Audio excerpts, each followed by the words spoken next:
You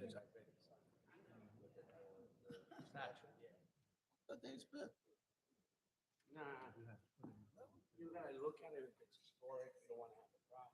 Then you want to be outside. Yep. Good morning.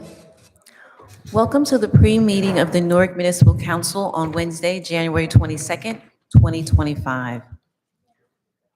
Council President, council members, we have two appointments on the agenda. Yes, Council.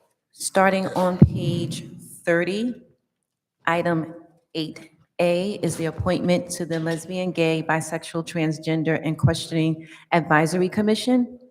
P. Elizabeth Wilkes, are you in the audience? Please step to the podium. Ms. Wilkes.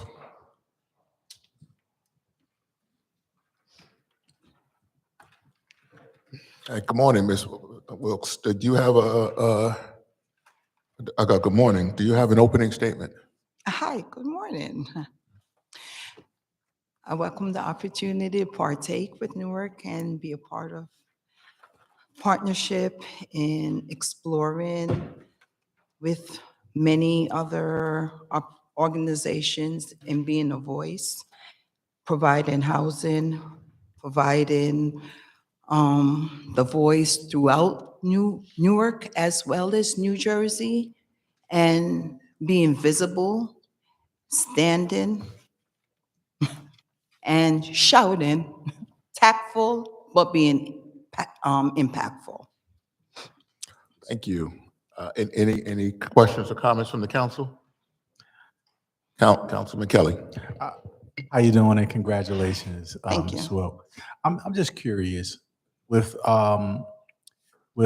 President Donald Trump signing that executive order that says that there's no gender but male and female, how does that affect the community of the LGBT and transgender, or does it affect it? Of course it does. It affects whether it's in our community, it affects us, whether it's heterosexual, it affects everyone. He affects everybody, whether we're Democrats or Republic, right? It affects. But I think what's more profound is that to say that you have two kind of gender, and just to be able to walk into an establishment and say that you're either born male or female without taking in accountability that there is a broad spectrum to that, and to denounce who you are and to denounce what people have fought and fought for in its longevity just by ego, I think is very profound. And I think there is a fight that has yet to be fought. And I think the visibility of yesterday and the visibility of yesterdays have yet to be sounded. And I think there is a fight that that we will continue to fight. And it tells a story that although he is one person that is speaking, it is a party that speaks, that he is speaking for, and that although we think we move forward, we didn't move forward. Thank you. Thank you. Any other questions, comments? Congratulations. Thank you. Council President, I'd like to yeah. sponsor. I'll second. Sponsored by Councilman Kelly, second by Councilwoman Louise Scott Roundtree. Duly noted. Thank you. Thank you.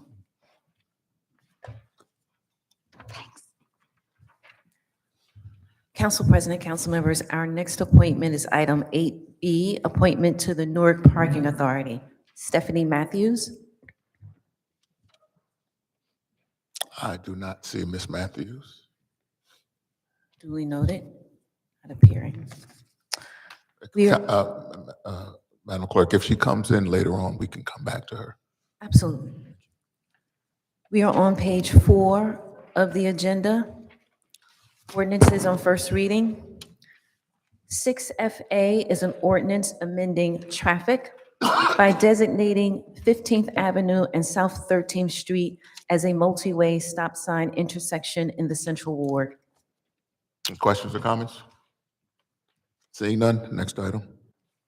Public hearing, second reading and final passage. 6PSFA is an ordinance granting a 20-year tax abatement to KS 486 Market Street Urban Renewal LP for a project to construct 17 market rate residential rental units, 2 affordable housing rental units restricted to tenants at 60% of area median income in the East Ward. Any questions from the council? Seeing none, next item.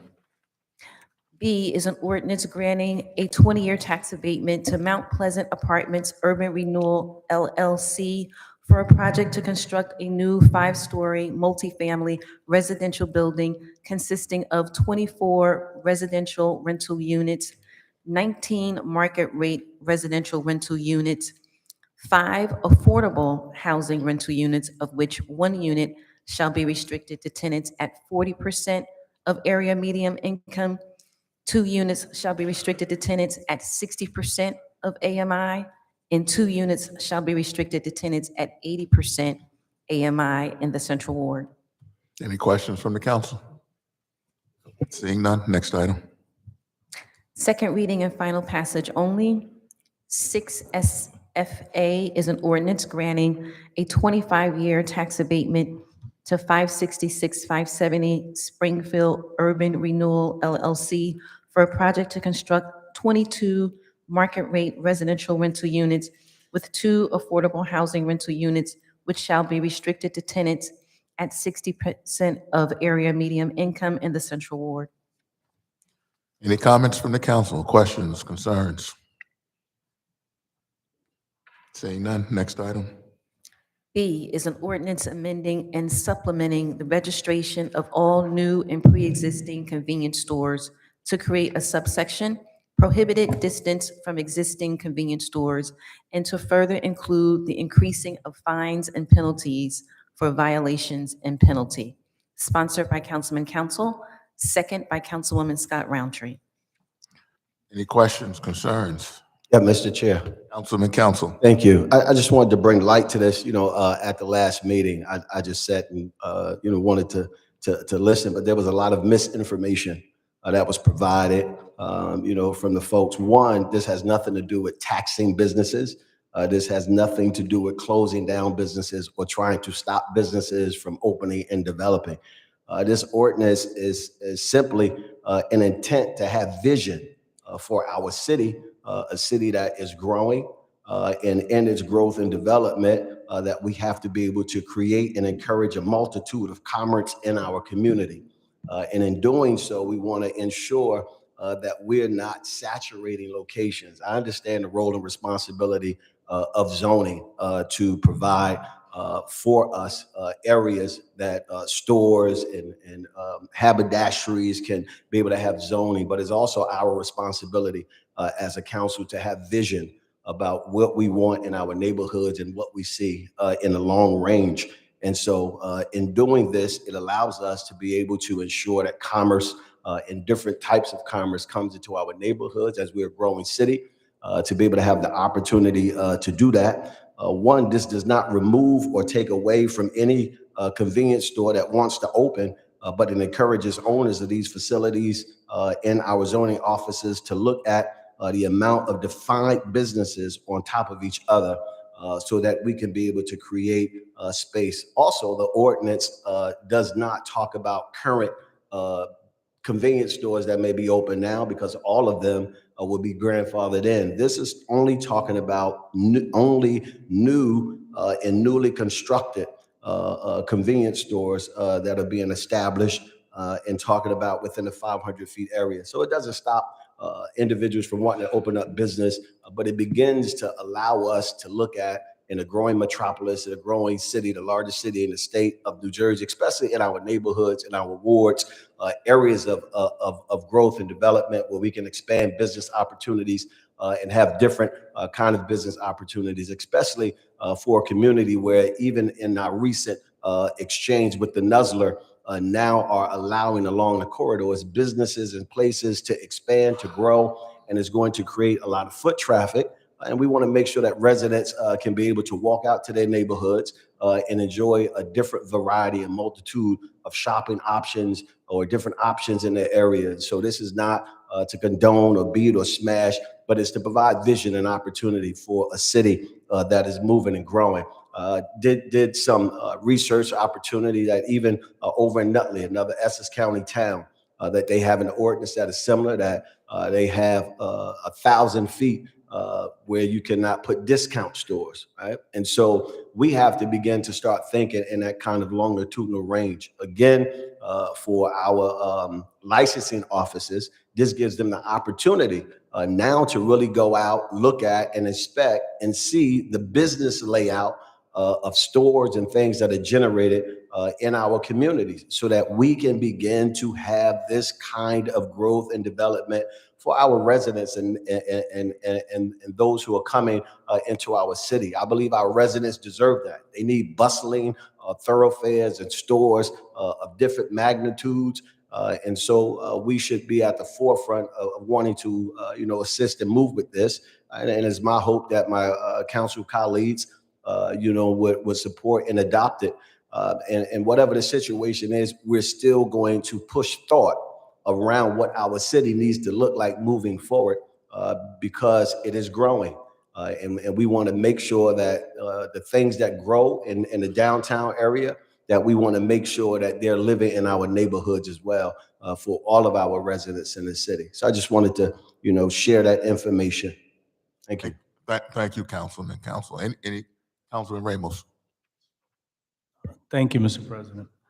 I respect the intent behind this. I do have some questions and concerns. I did send an email last week to the BA to see if the licensing office can provide, an opinion on the ordinance, or at least some feedback. I don't think I've received anything from the administration regarding the ordinance. The other concern that I have is that, for the licensing office to detail what falls under this convenience label within the city, what kind of businesses. Are we talking about beauty supply stores, dollar stores, bodegas, supermarkets? What does the city, because every municipality defines convenience stores differently. So we want to make sure that we understand which businesses along our corridors are going to be subject to this new rule. And in talking to a few of our special improvement district coordinators, one of the biggest concerns that they have is the large number of storefronts along business corridors, Broadway, Springfield Avenue, South Orange Avenue, Clinton Avenue, that are currently for rent. And our business corridors are struggling right now. They're not thriving corridors. So do we want to create legislation that's going to make it more difficult for businesses to establish themselves within the city? And, the real problem that we have in these corridors are smoke shops, liquor stores, overrepresentation of barber shops in some communities. So if we start here, I'm hopeful that we can get to some of the more problematic issues that we have along our business corridors. So, I'm asking for two things. One is, and I've asked multiple times, what does licensing think about this ordinance? And the second thing is for them to detail who falls under this convenience label and who's going to be impacted by this legislation. And the third thing is, by having to go to zoning, what does that mean? Does the zoning officer have the authority to approve the license, or does this business now have to go before the Board of Adjustment for approval? So if we can get those three things answered before tomorrow, that would be helpful. Mr. President, Thank you. Councilman Gonzalez. yes, the ordinance in Nutley is very specific, and it says discount stores. Here we have convenience businesses, convenience stores. As mentioned by Councilman Ramos, we don't know the definition of convenience stores. It's too broad and encompass a lot of businesses that I believe, should not be included in this limitation. Yeah, Mr. Chair. Councilman Council. Respectfully to Councilman Ramos and to Councilman Gonzalez, definitely ideal that I know Councilman Ramos spoke about smoke shops. There was a smoke shop ordinance that we recently worked on and voted on, which is a separate ordinance.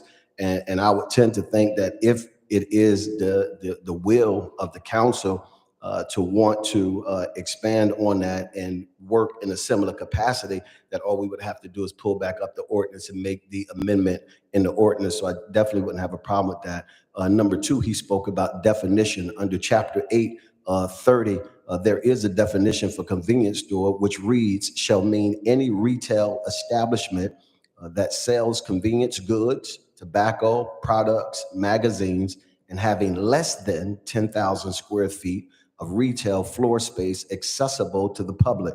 This definition includes small retail stores located on the same parcel as operated in conjunction with a service station. And so it gives a very detailed description of this. And again, what it does for the licensing department, nevertheless zoning, is it just gives them an opportunity to be able to go into the neighborhood and look to ensure that these places are just 500 feet apart.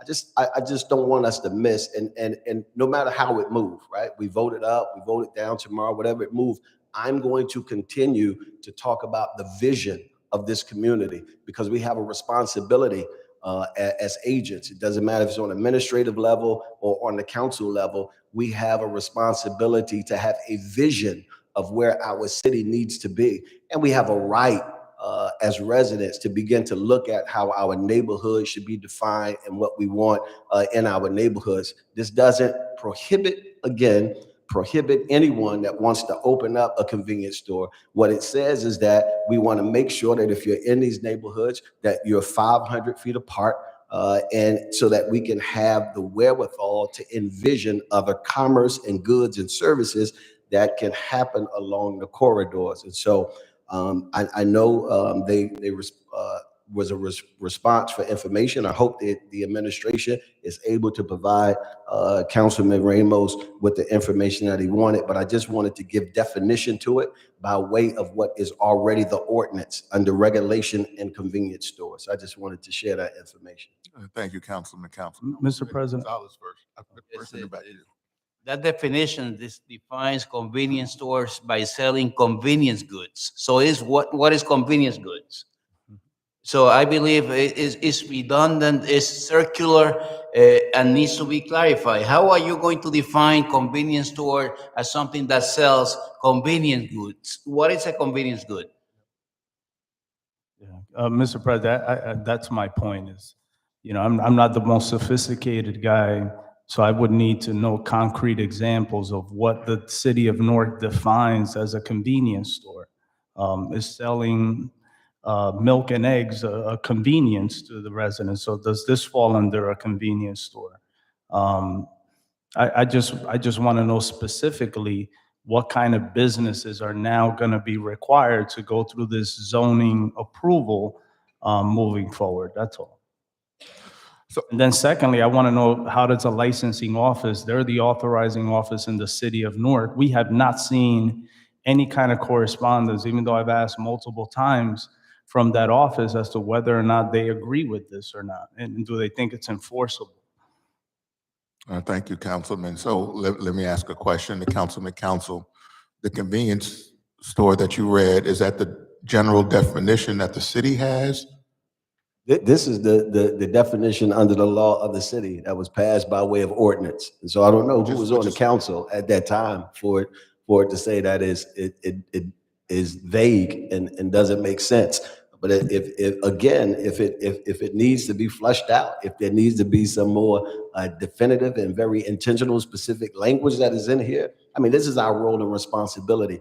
I don't want us to underskirt our responsibility to ensure our neighborhoods are growing, right? And so the reason, and in some instances, why when we look at some of our corridors and there are a lot of for rent signs there, is because there have been a lot of variety stores or convenience stores that have tried to open up. Some of them continue to stay open. Some of them could not live in that space. And I just believe, residents have the right to see flourishing corridors again. And we have a responsibility to ensure that we can do all in our power to make sure that all of these corridors are bustling and have a variety of choices. I would love to go on Bergen, Lyons, and Clinton and be able to go to a pet shop, a jewelry store, another variety clothing store. I would love to have the kind of options for residents in the city, and specifically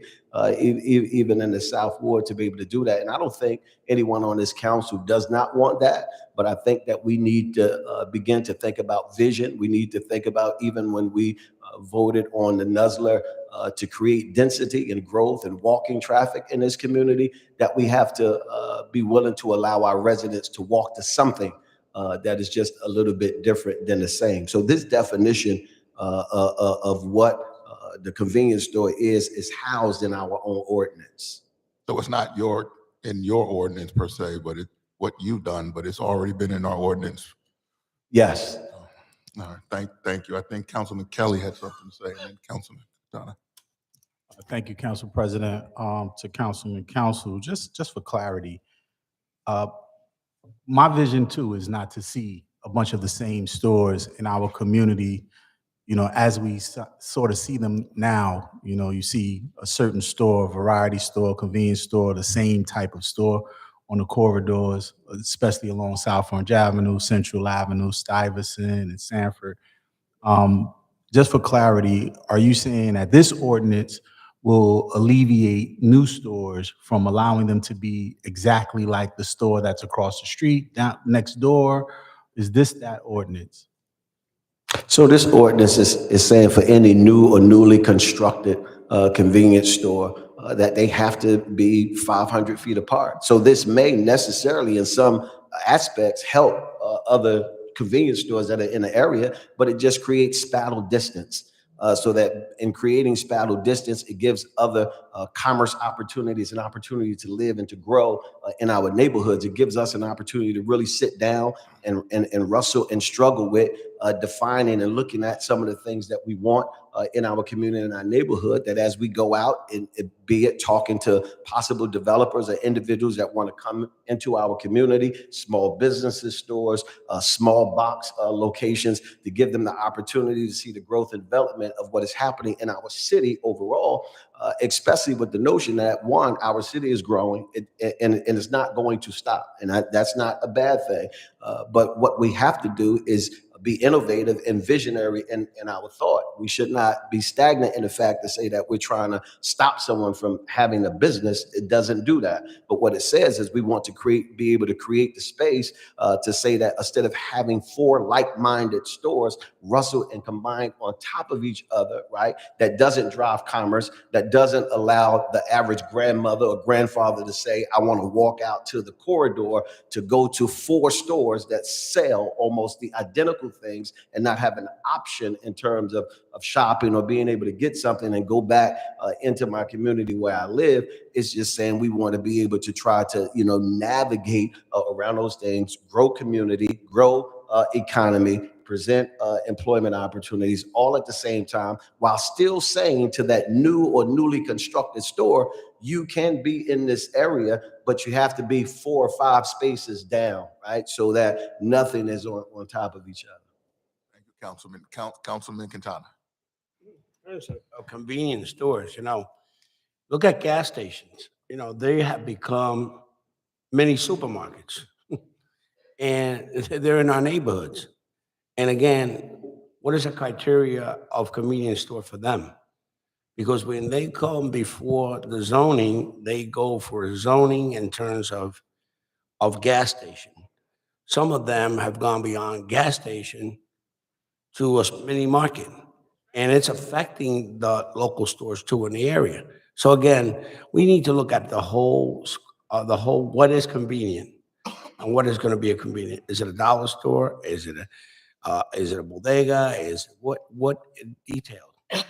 Because again, we had a 7-Eleven in the North Ward that on Grafton Avenue that was a convenient gas station that went out of business.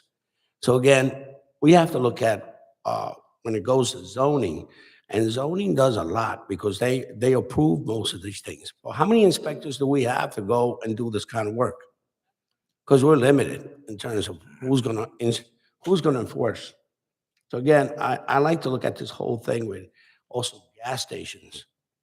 There's a lot of other, in neighborhoods, there's 4 or 5 pharmacies on the same block. You know, so we need to look at this from a whole, how many hair salons, how many beauty supplies? And it's affecting one against the other. And again, we need to look at this from a different, I understand what you're trying to do, Council, but I'm concerned about these other businesses that are not following through. Uh, You know, they do just come and they rent a place and they open whatever they want to open. Thank you, Councilman Catana. Moving forward, let's do this. Can we, Madam Clerk, request the items that Councilman Ramos asked from the business administrator for the administration? See if we can get those items by the end of the day today so that we can have them before the meeting for discussion. Sir. And then we'll vote it. We'll vote on the matter. Yes. Thank you. Resolutions. 7R1A through F are temporary emergency appropriations. A is the homelessness prevention grant. B is for firefighter turnout gear. C is lead remediation. D is for the health center. E is for the immunization grant. And F is for the nurse workforce. Any questions on those items, comments? Seeing none, next item. 7R1G through N are purchasing, state contracts, bid contracts, and competitive contracting. G is to amend the resolution to increase monetary amount for the cooperative purchasing agreement for installation of safety netting and a pitcher's mound at Jesse Allen Park. H is for copiers and print services. I is for inspector services. J is for carpentry. K is for fire hydrants. L is for towing services. M is for printed form checks and notes. And N will be deferred. Any questions, comments on the items? Seeing none, next item. 7R2A through D are private sale redevelopment agreements. A is for new construction of a 2-family home and provide 2 market rate rental units in the South Ward.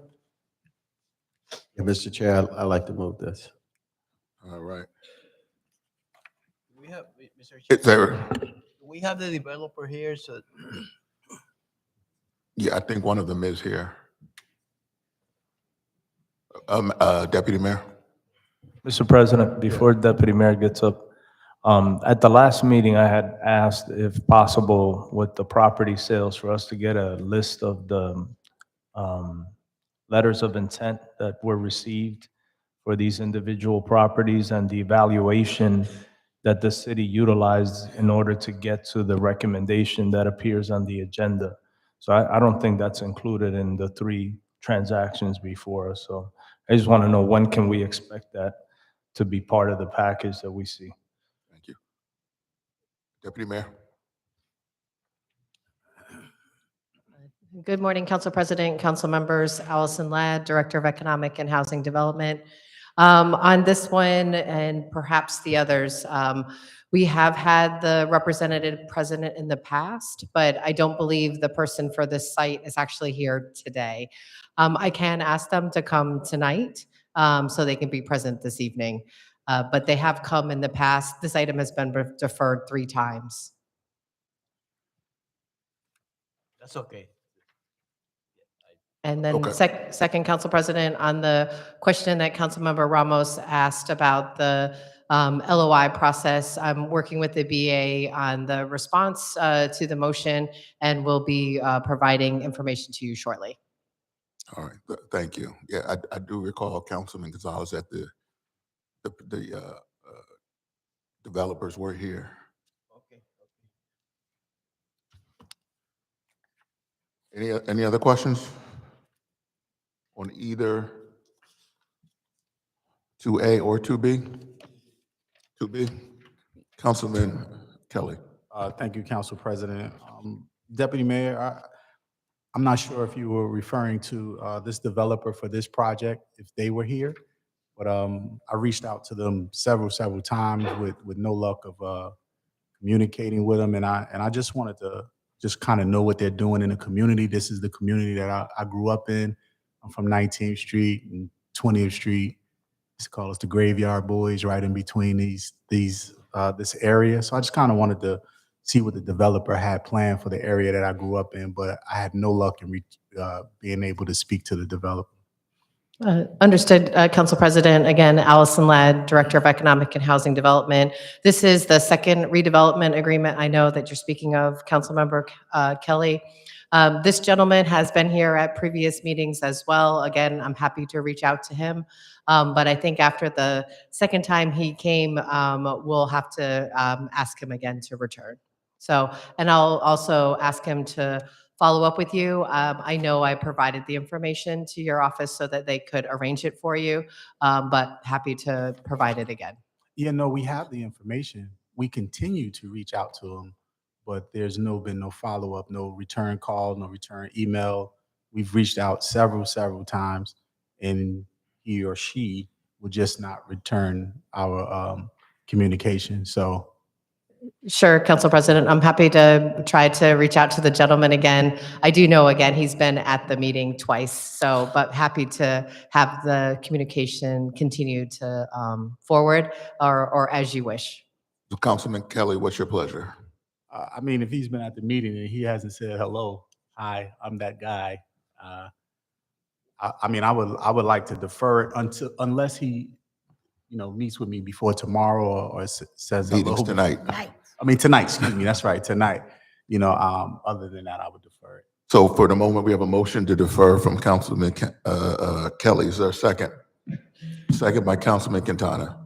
Council President, if I could just share, through the guidance of the business administrator, our office is now providing the information to council, and we are no longer arranging meetings. And so I just wanted to make Understood. sure that's clear for everyone, is that we're providing the information, and then if there's more that the department can do, we're happy to assist. And then in addition, as asked by one of the motions, I think it was by Councilmember Gonzalez, we have informed all purchasers that they should come to the meeting, and we will continue to do that. Thank you. And maybe in the future, just an introduction.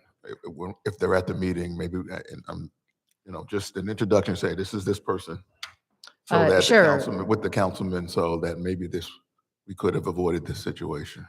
Not a problem. We'd be happy to continue to assist. All right, thank you. Next item. C is to consolidate lots and merge with existing business as an automotive service company in the East Ward. Any questions, concerns? Yeah, I do have a question. Councilman, It's more a comment than a question. This property in the East Ward seems to be very expensive, and we're selling a lot here of 1,000 square feet for $8 a square foot. I am certain that lot can be sold for a lot or more money than that. The East Ward, you cannot find a lot for less than $250,000, and we're selling one here for $7,000. It's ridiculous. So, Councilman, yeah. Councilman. So you Silva. can't even get to this lot because there's homes obstructing it. Make a park. What? Hold on a Let's second. make a park. Do something for the citizens of the city. Councilman Gonzalez, let's let Councilman Silva finish. Yeah, so you can't even get to this lot because it's obstructed by homes. It's only through a business on the side street that you could, a commercial business, the body shop slash automotive, that you can actually get to this lot. Even if you made it a park, there'd be no way for people to get into the park. You'd have to go through people's backyards and their property. So I went to visit this location, and the only access to this location was through this body shop, auto service company. So you can't make it anything else besides giving it to them to expand their business. But there are homes around, you say, no? All around it. So why not sell it to a homeowner? If Deputy Mayor Ladd wants to come up. So this location, I'm aware of. I don't live there or anything like that, so I want to make that clear. But it's been abandoned and neglected for 30 years, maybe 40 years, and no one ever reached out to the city. This business put an LOI in and ended up buying it from the city. Listen, at the end, if Councilman Gonzalez wants to defer this, or if he wants to take a ride out there with me, I'll be happy to take him. But again, there's no access to this park, to this location without going through a business. Thank you, Council. So either Councilman Gonzalez wishes to defer this matter, or we vote our No, conscience we are this moving evening. it forward. My concern is the selling price of this lots. Not only this one, every one that we sell at $8, when we have people buying lots for $125,000, $200,000, and the city selling lots for $4, $8, $10. So I believe that it's imperative that we complain that we don't have money to hire inspectors. We don't have money to hire people that provide services in the city, but we're giving the house away. So let's we'll vote it up or down. How about that? Okay, Councilman Kelly. Council President, just a quick question, Councilman Silva. The automotive location that you have to go through its property, right? There's an agreement with that for the builders, the new developers that are trying to buy this lot? Well, the automotive place is actually the one that's purchasing the lot. It's the only one that actually connects to that piece of land. The other ones, their backyards connect to that land. And I'm pretty sure it needs some remediation as well because it's a big industrial area. So, I'm not sure a homeowner is willing probably to take on that cost and that task. And this individual was willing to purchase it from the city. Thank you. Mr. President. Councilman Ramos. Yeah, no, I appreciate Councilman Silva providing us with the background, but his office doesn't determine the purchasing price. So if we can get from Deputy Mayor Ladd, like how did they come up with the purchase amount? Like there's a appraisal or assessment that's included in the resolution, and then there's a purchase price that the city is proposing. Like how did they come up with that? All right, Deputy Mayor. Good morning, Council President, council members. On the purchase price, this is an adjacent property sale, which is allowable through the ordinance to sell property. And through the policy basically that we've been executing is that this is the price that we've been looking at. When it's residential, we've been doing it slightly lower, around $7 a square foot. But when it's a business owner, we've been looking at a slightly higher per square foot because it's a adjacent property sale. Second, I'd say to Councilmember Silva's point, there is only so many owners that would have access to a property. And so that's the second reason is we're trying to reduce the liability of the city to have to own so many properties. And when a private owner is looking to purchase, we are looking to make that transaction occur to not only yield revenue for the city, but also to have that be part of the business, which would also yield taxes.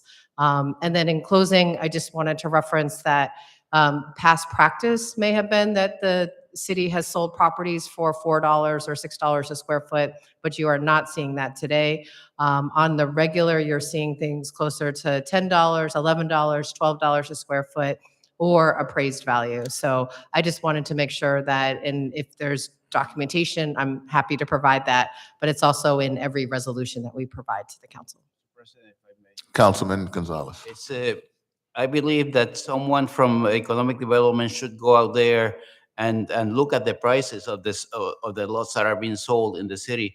And you don't even have to leave the office. Go to the multiple listings, and you will see the prices. Houses in the city of Newark are selling for close to $1 million, $800,000, $900,000, and they're buying these lots at $25,000, $40,000. I believe that we need to make every effort to get to the city whatever the city should get, and not a penny less. Thank you, Councilman. Next item.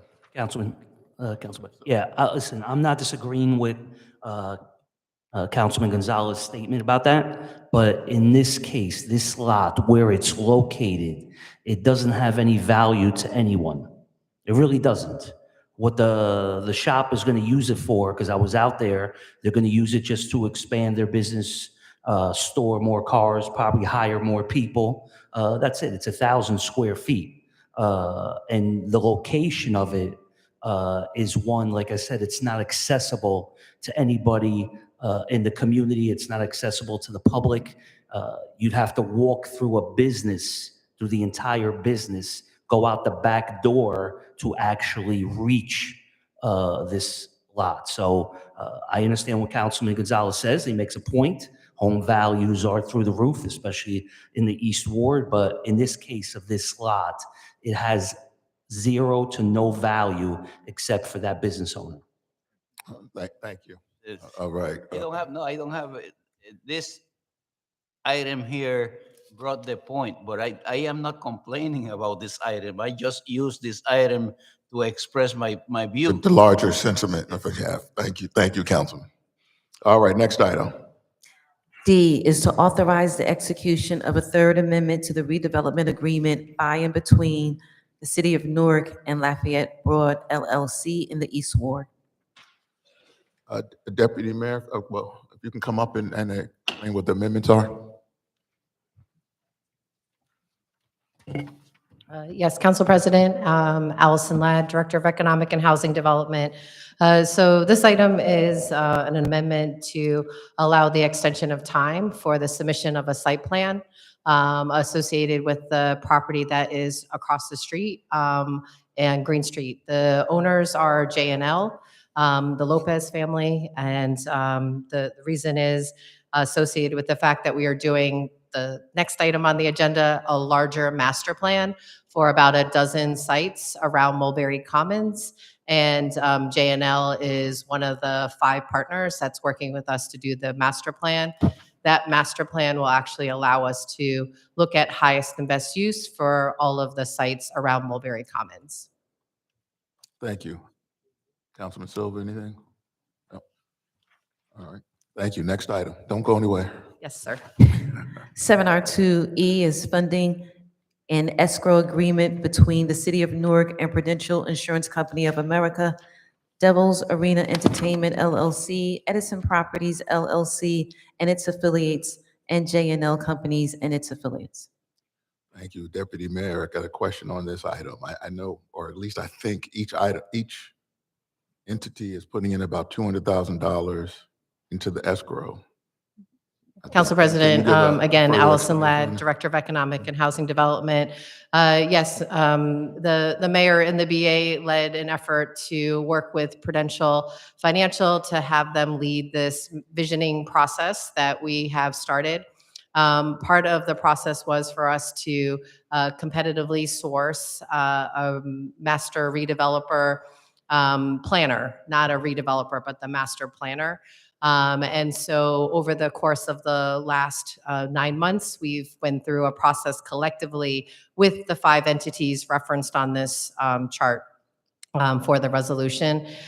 Each of the 5 of us will be committing 1/5 of the total cost of the master planner.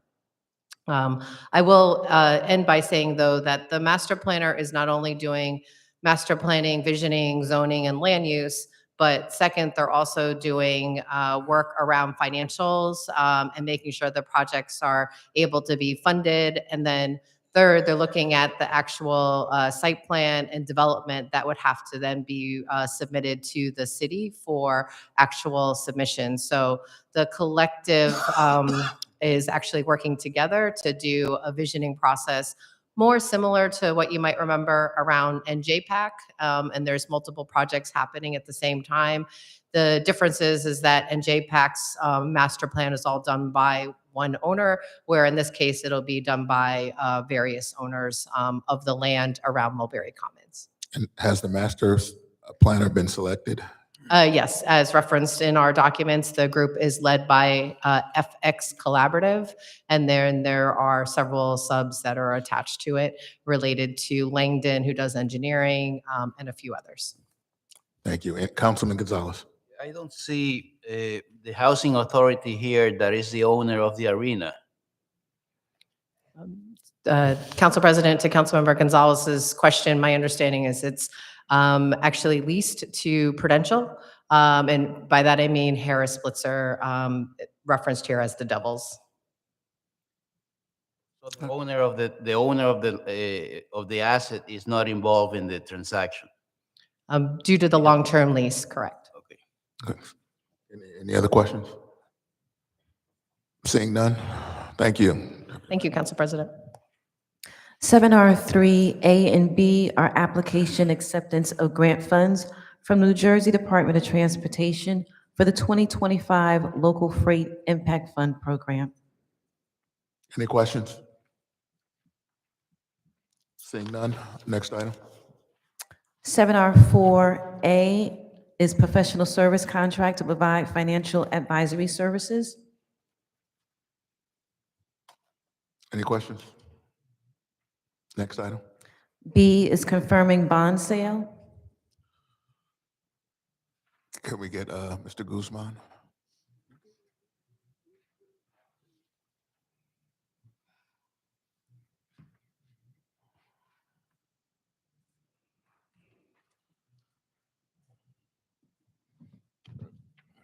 Good morning, Benjamin Guzman, Morning. Assistant Director of Finance. This resolution confirming the bond sale, the city has a bond anticipation note which is maturing on February 15th. And this is to allow the city to sell new bonds in the amount of $5.1 million in order to roll over the existing notes, so that way we can extend it for an additional year. Any questions from the council? All right, seeing none, thank you. All right, you're welcome. 7R6A and B are professional services contracts for the law department. A is for litigation defense matters, and B is for labor and employment matters. No questions. Next item. 7R6C is settlement of civil litigation to discuss in executive session. 7R8A is recognizing and commending resolutions. B is expressing profound sorrow and regret. Any questions, any additions? And Mr. President, Councilman Ramos. yeah, one of the contracts is for labor and employment matters. If we can get from the administration at some point an update, I know some of this stuff is probably confidential because of the nature where we are with negotiations with our various unions. All right, thank you. Maybe we can do it next meeting, executive session, next pre. Duly noted. Thank you. We are on page 31, communications. We've discussed A and B previously.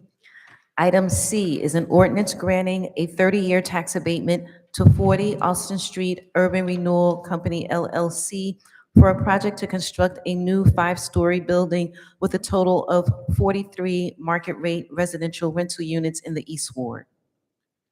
Any questions? Yeah, I'd like to advance and adopt this. Answer But I'd also like an explanation from the deputy mayor. I believe this is the first of 5 buildings that'll be going up, and they're actually going to surpass the 20% affordable housing. I believe they're going up somewhere into 35% affordable housing when all 5 projects are done. But this is just the beginning, but I just want the deputy mayor to explain to us. All right, great, thank you. Deputy Mayor? Yes, Council President Allison Ladd, Director of Economic and Housing Development. Thank you, Councilmember Silva, for the notation. This project in front of you is one of 5, all owned by a group, ATS Development. The principal is Paul Pereira. They have been working on these 5 projects for several years, and we're glad that we were able to actually bring them to you for your consideration. The Tax Abatement Committee reviewed this, I believe, earlier this year, and we were able to get the Tax Abatement Committee's concurrence on the affordability levels as well as the variety of projects that are bringing into fruition. What I can do is I can provide a chart to the council that illustrates each of the projects, the unit count, as well as the affordability. And then in closing, the 5 projects do all in provide about 35% affordability. Thank you, Deputy Mayor. Any other questions? Sorry. All right, seeing none, next item. I do have a question. Councilman Gonzalez. Yes, I see that this building has 43 units and no affordable. So where are they going to be providing the affordable units? Yes, Councilmember Gonzalez, I'm going to provide that to you in writing. I had hoped to do it before the meeting, so I apologize. You don't have it yet. But because this is one of 5 projects, I want to give you the side by side. So you have each project, number of units, affordability, and you can see that the 5 projects collectively are doing greater than the IZO. And let's say, is the quality of the buildings that going to be the same for the affordable units?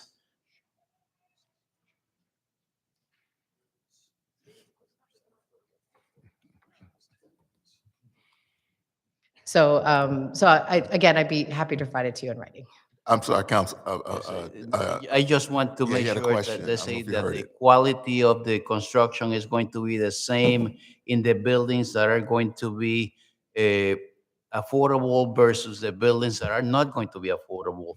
And that we have a detail of the units that are going to be affordable and which buildings those units are going to be located. Yes, we'd be happy to do that and provide that to you. Okay, thank you. All right, thank you. Thank you, Deputy Mayor. Next item. Items 8D through F are all ordinances to amend Title 23, Traffic. D is by designating 16th Avenue and South 11th Street as a multi-way stop sign intersection in the Central Ward. E is by designating 15th Avenue and Littleton Avenue as a multi-way stop sign intersection in the Central Ward. And F is by designating 15th Avenue and South 11th Street as a multi-way stop sign intersection in the Central Ward. Any questions? Can we adopt? Adopt in advance? Yes. All 3 of them? All 3. These are stop signs that are going to save lives. All right, advance and adopt on all 3. Duly noted. Item 10, miscellaneous. 10A is the raffle license. That All right, concludes any the questions? No agenda. questions? Public comment? Public comment? Yes. We are now in the 30-minute public comment portion of this meeting where each speaker will have 3 minutes to speak. If you wish to speak, please approach the podium. I'm sorry, can you hold on one second before we go to that?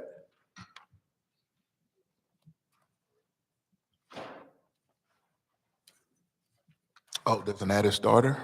Are you aware of the added starter? I'm not. Can somebody from the administration come forward to discuss this matter?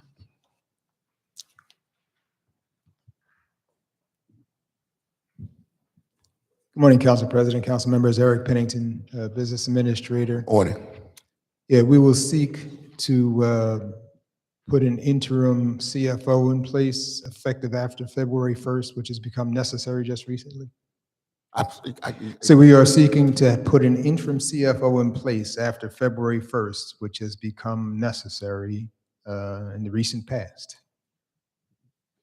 Can we get a name, or is it a? It's a personnel matter. We can certainly So we discuss can it okay. in executive session if you want more details. You'll certainly have the name of the proposed person, but if you want an explanation. Well, we can can't talk, really- I think yeah, we can add the name now, and then when we go upstairs for executive Yeah, session, we can discuss details. Sure. Ms. Salter says it's okay if I mention the name. So I will do Oh, that. then go right ahead. Yeah, Ben Guzman will be the proposed interim CFO. Yeah, okay. All Thank right, you. thank you. We'll discuss it in executive session. All right. Yeah, we'll go to, Comment. public hearing. Okay. If there's anyone wishing to participate in public comment, please state your name for the record once you approach the podium.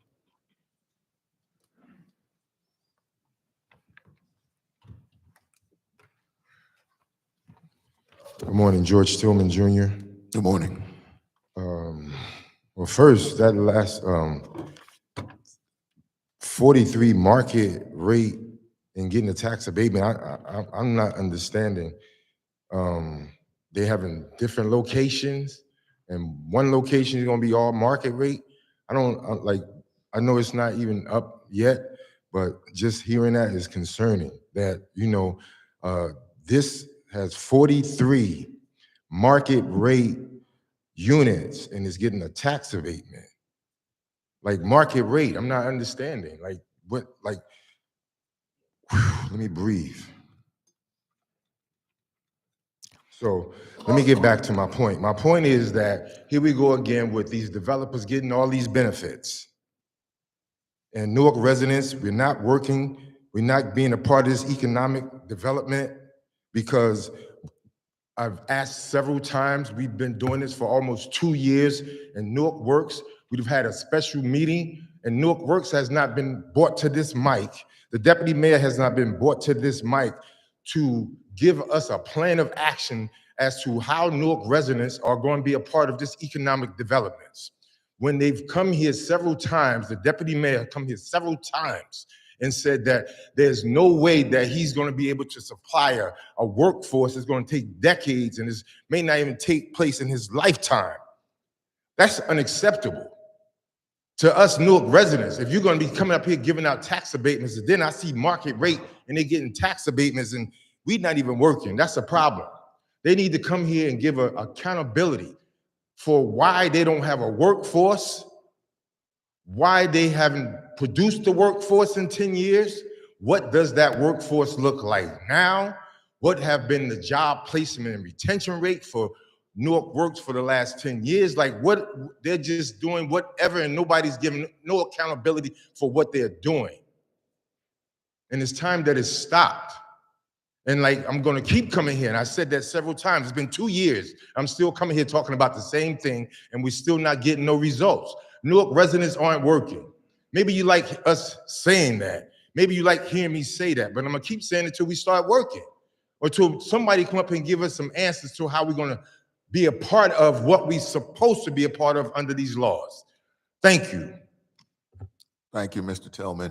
Next speaker.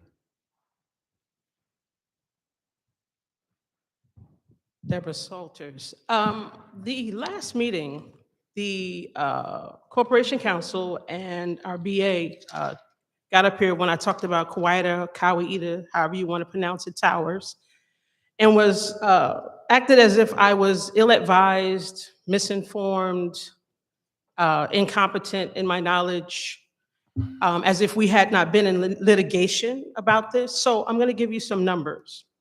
The property was sold for $23,000. It was assessed at $2.276400.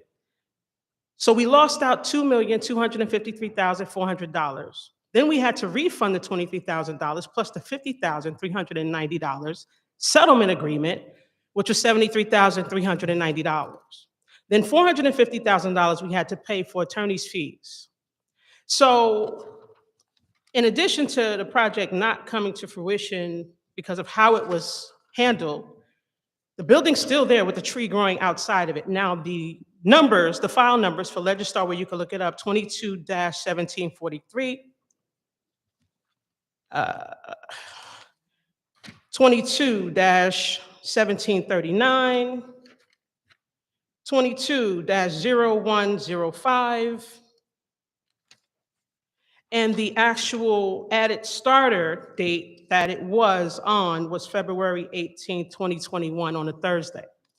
So I said what I said about and I'm gonna bring you more later on tonight because I'll have more time, because I don't like people getting up here trying to make it seem like I'm a liar. I don't know what I'm talking about. But I'm gonna let you hear for yourself the $5 million CBDG funds that were voted on to give to Quieter Towers, in addition to all of this other information that I just gave you. So when is the administration gonna stop lying to the people constantly and trying to make we, the residents, look foolish, like we don't know what we're talking about? And all of you sitting up there at the time knew it. None of you said anything when they stood up here and tried to make me look like I didn't know what I was talking about.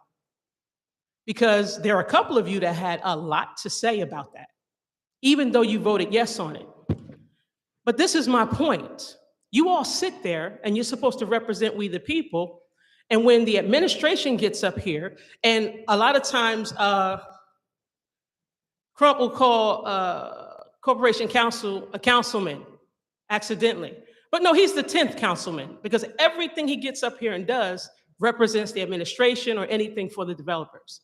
You all sat there and you let them say what they said, and you knew what they said was false. You don't represent we the people. Not once have you opened your mouth in opposition to what they have said about us. Thank you for your comments. Next speaker. Seeing none, public speaking is closed. The motion for executive session. Wait, I'm sorry, before we go that, a couple things. If we can, anything from the council? I do have one thing, and the administration may add. With the new recycling policy, can we just get an explanation of the new policy so people are aware of it? And then I'm assuming there'll be some information that's going to come out soon, whether from the director of DPW or. If I may, Mr. While he's coming up, Councilman I Gonzalez. just want to make a comment regarding that. Yesterday was recycling day in the North Ward. And again, a carton wasn't picked up. He's going to explain what happened. Good that he's going to do that, because a lot of people were kind of concerned, to say the least. Good morning, Council President, Council members. Good morning, Director. Tariq Roland, Director of DPW. So as I spoke with last week. You got to speak up a little bit. I'm sorry. So as I spoke last week during my presentation, that we were in the process of transitioning our recycling collection from 6 p.m. to 6 a.m. We are also working on changing the ordinance. We plan to have that change in front of you the first week of February to see if we can get that adjustment and amendments made to. I hate to say it, I'm really struggling to hear you. I Can you hear don't know me? if anybody else is, but I'm. Low? Okay, so I'll try again. So yesterday we started our recycling change from our recycling schedule from 6 p.m. to 2 a.m. We plan on changing the ordinance just for recycling, not for refuse collection, from 6 p.m. to 2 a.m. And we plan to have that in front of council the first week of February. One of the reasons why, obviously, we know that recycling has increased and it's been extremely difficult during the same schedule and picking up trash and refuse at the same time. Yesterday, although Councilman Gonzalez, you said that we missed some streets, it was our first day, I think, that we were effective in picking up most of the cities. And we plan to do that moving forward. And when will you be notifying? So will there be, what is the plan to notify the residents so that they're aware of the new policy? So the flyers have just been finalized yesterday. They're in English, Spanish, Portuguese, and French. We have to send them to comms to get them approved. We'll send them to you as well. I'll be on Facebook Live today with the mayor at 4:45 discussing with the residents. We're working with People's Assembly to have community meetings across each ward beginning next month to notify residents. The one thing that we do know is that in the past, right, that recycling unfortunately was laying out there for a day, 2, 3 days, and this shift in this schedule will allow us to abate in a more effective way. And so it'll be both for bottles and cans as well as cardboard. Yes, so it'll be from 6 p.m. to 2 a.m. Monday through Friday, Mondays and Tuesdays, Zone A, or Mondays, Zone A, or cardboard. Tuesdays is cardboard in Zone B. Thursdays are bottles and cans in Zone A, and Thursdays is Zone A cardboard, and Friday is bottles and cans Zone B. But we'll have that information to you before the end of the day. Great, thank you. And council members, and Councilman Ramos.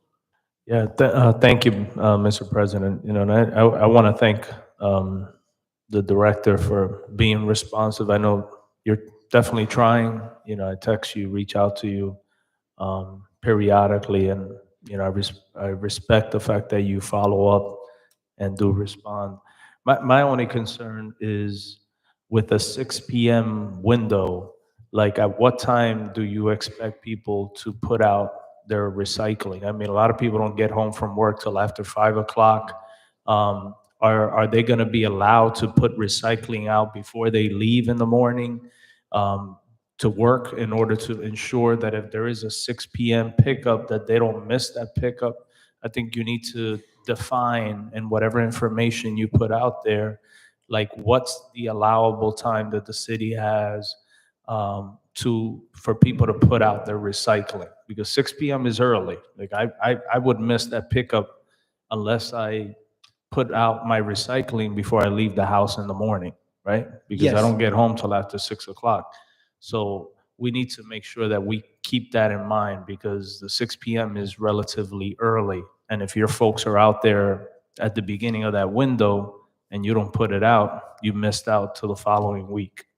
And then the second thing is, and I talked to you offline about this with cardboard, we need to be really clear on the responsibility on behalf of homeowners and residents. You can't put out 40 boxes in front of your house and expect the city to conduct its pickup in an efficient manner. You know, with the prevalence of Amazon, Walmart delivering to your house. I drive by and on days where we have bad weather, like, these boxes are flying all over the place. We need to reinforce the responsibility on behalf of homeowners and residents in terms of flattening their garbage, securing it, to allow the city to make the pickup more efficiently, because it's a no-win situation for your team. So I think as you get information out there, it's important that you explain what the requirements are on behalf of property owners and residents as well, especially as it relates to cardboard. Yes, thank you. For your first answer, your first question, as looking at the ordinance, one of the things for us, we want to allow residents that you can still place your recyclables about before you go to work, 6 a.m., 7 a.m. One of the things on the education piece is that because we're starting at 6 p.m., your recycling might not get picked up until 9 p.m., 10 p.m. We informed our sanitation inspectors and code enforcement officers that no one will be getting, violations right now until we get the information and education out, right? But we also want residents to know, you'll probably get the phone calls, hey, I put my stuff out at 8 o'clock and it's now 10 o'clock and it hasn't gotten picked up yet. So that will come in our magazines that we're doing, our brochures, our flyers, and our education component that we during our community meetings with People's Assembly in the wards. All right, thank you. Councilman Gonzalez. Yes, Director, the recycling that wasn't done yesterday, are we doing it today? Yes, yes. And the other question is, let's say you start at 6 o'clock. At 6 o'clock, there is a lot of traffic in some of the corridors in the city, and that is going to exacerbate the problem that we have in some areas of the city. It happens now, they say at 6 o'clock or 7 o'clock in the morning, if you try to cross the city and there is a garbage truck in the middle, it's almost impossible to pass. So how are we going to coordinate so that traffic is not snare in the process? So I think that as we're looking, right, our drivers and superintendents and supervisors are kind of like the experts. So there are large routes. So if I'm in the East Ward and I know that I'm starting at 6 p.m., it wouldn't be a good idea to start the route from the Ferry Street, right? You may want to start in different corridors where there isn't a lot of traffic. We experience the same thing in the early mornings, right? With school, we kind of looked at, do we do it at 3 o'clock where school is just laying out? We looked at it at 12 o'clock, right? And just based upon, our assessment, we chose 6 p.m. Last night was our first time doing it. In my opinion, and speaking with the fellas and the team members, it went well. I'm not sure if you all noticed the difference in recycling being picked up in a more effective manner just as yesterday as compared to the past weeks. But just from yesterday's assessment, it kind of went well. And I think that we'll Well, continue. maybe they went, let's say, before at 6 o'clock, and I brought mine after 6 o'clock because I didn't know that it had to be there at 6 o'clock in the evening. But everybody on Lake Street had Mhm. let's say the recycling in front of their houses this morning. You said this morning? Well, at least in my house it was. Okay, we'll look into that. Make sure you get your address now. Yeah. Thank you. Thank you. Councilman Kelly. Hey, Director, how you doing today? So yesterday is the first day you started. Yes. What time was in the West Ward? I got a lot of calls. People didn't know what was going on. Even my own recycling was picked up. I know I put it out in the morning and it wasn't picked up. By the time I got dropping the kids back off from school, it was still out there. So what time? So it was picked up we started yesterday between 6 p.m. and 2 a.m. Previously so prior to yesterday, we had 4 recycling schedules. We had a 6 a.m. to 2 a.m., a 6 a.m. to 2 p.m. We had a 10 p.m. or 10 a.m. to 6 p.m. Then we had a 10 p.m. to 6 a.m. and a 3 a.m. to 10 a.m. So we have 4 different staggered shifts going on. And what we decided to do was rather than have staggered shifts, we wanted to have everyone at one time. And in our eyes, in our opinion, that we could abate the city in a more effective way when you have 22 drivers in and 44 laborers, as opposed to 4 different shifts, 2 drivers call out, 3 laborers call out, and now the entire city and our operations is impacted. So the main thing is, the key to it is getting the residents and community to understand that we will now be operating from 6 p.m. to 2 a.m. and that your recyclables, if you put them out at 8 a.m., they're not going to get picked up more than likely after 6 p.m. And the homeowners will not be fined as well. No, they will not be fined. That information will be shared. Again, as I said, that we finalized our brochures and flyers yesterday. We're going to send them out to law and then also to communications to blast out. So once again, 6 p.m. to 2 a.m. recycling will be picked up. And thank you, Councilman. Just to clarify, it's not when you put out the garbage at 6 p.m. It's the following day when they're supposed to be picked up. That evening, 6 p.m. Yes, that day. Thank you. All right. And I also just want to thank you also for your responsiveness. Do appreciate it. You do get back right away and follow up. So thank you very much for that. Councilman, I'm sorry, Councilman Silva. Hey, Tariq, Director, I just have a question. So what I'm concerned about is is the fact that most people in the East Ward will probably put their garbage out in the morning. Cardboard is the example. By the time 6 p.m. comes, 7 p.m., 8 p.m., 9 p.m., like you said, I'm afraid that a lot of the cardboard, especially now in the wintertime, won't even be there. So what I'd like to see, if possible, is because I've seen it, if your workers do see cardboard in the street or anything like that, that they would abate it because it flies all over the place. So some homes will start out with 5 boxes in front of their homes. By the time the evening comes, with the wind now in the winter and stuff, there's like 1 or 2 left. The rest have blown elsewhere. So maybe your guys could be a little more attentive to, the situation when it does happen, especially on a windy day now in the winter. Yes, absolutely. My messaging is to the team is, if you see it, right, pick it up, right? If you're not sure, just pick it up. Cardboard, bottles and cans, things will be blowing. It's no one's fault. Just pick it up. And that's our message. Yeah, because sitting out there all day, that's what's probably going to happen, right? It's realistic. It's probably going to happen. The second thing I wanted to just touch about was the street cleaning, Yes. right? I'm wondering if, like I said in the email with the BA and stuff, if we can come up with a notification process, a notification that could be sent to us, the council members, a notification that could be sent to the parking authority, a notification could be sent to Newark Police, to those that issue summonses, because 2 weeks ago, I had numerous residents get towed, get ticketed, and there was no street cleaning. I know we know through our conversations that if it's 32 degrees or lower, there's no street sweeper due to the water in the truck. But how do we get that message out to our residents? And I was suggesting that we sent it out the night before. So last night, I knew that obviously due to the weather today, that there was going to be no street cleaning today or tomorrow. And I sent out a notification. But is there any way we can look into sending out some notification to different entities within the city? That way we can advise our residents and they can prepare to either move their car or not move their car so they don't get towed or issued a summons.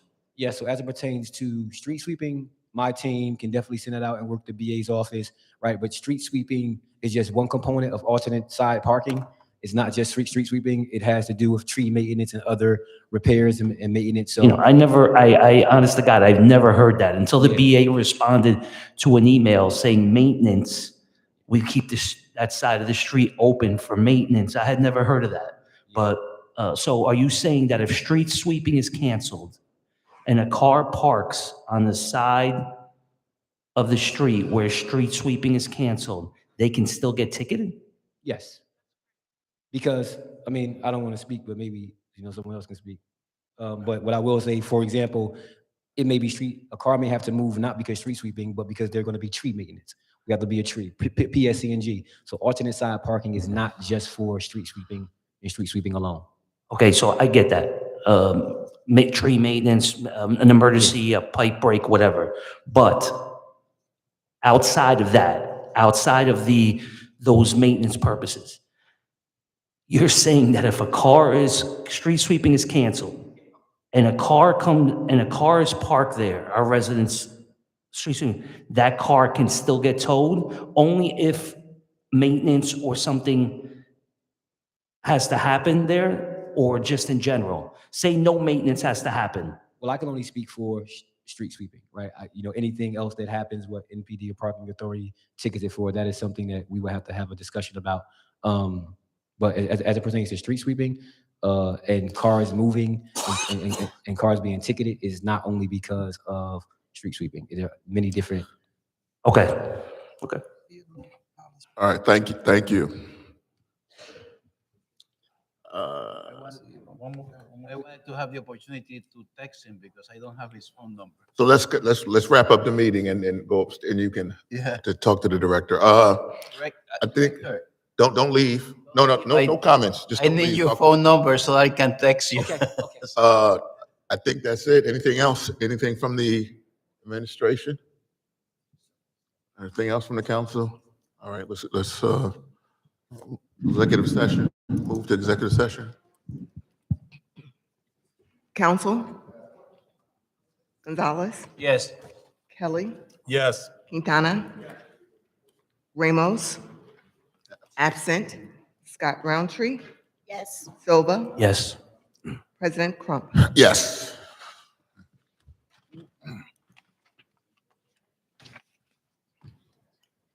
Executive